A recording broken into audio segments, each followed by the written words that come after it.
Did you know that your hair is actually something like an antenna? Here's the evidence. Think about the average size of a woman's and a man's hair. Women clearly have much bigger hair than men. And what what happens with that? Women are way more intuitive naturally than men, and that might be related to hair. Hair is also an indicative of good health. People with a nice, big, good looking hair are more healthy than people with baldness. And someone with better health is a better conduit of energy and can catch something coming from higher planes than here.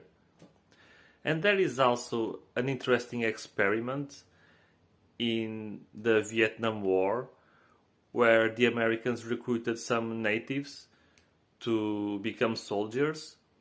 And like all soldiers, those natives had to get their hair cut, like completely bald.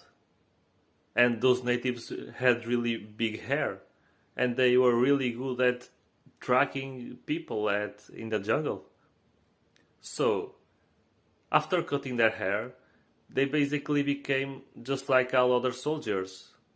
They became not very efficient to track the enemy. And so they did an experiment. They decided to cut the hair of some natives and keep the hair of some other natives. And what happened there?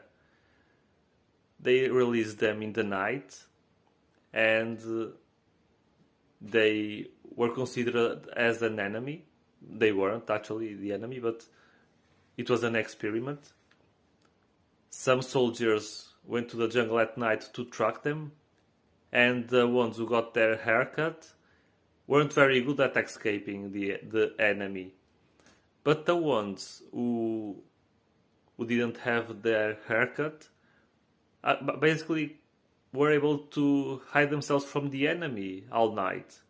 They even slept and they sensed when the enemy was coming and they naturally woke up and fled away.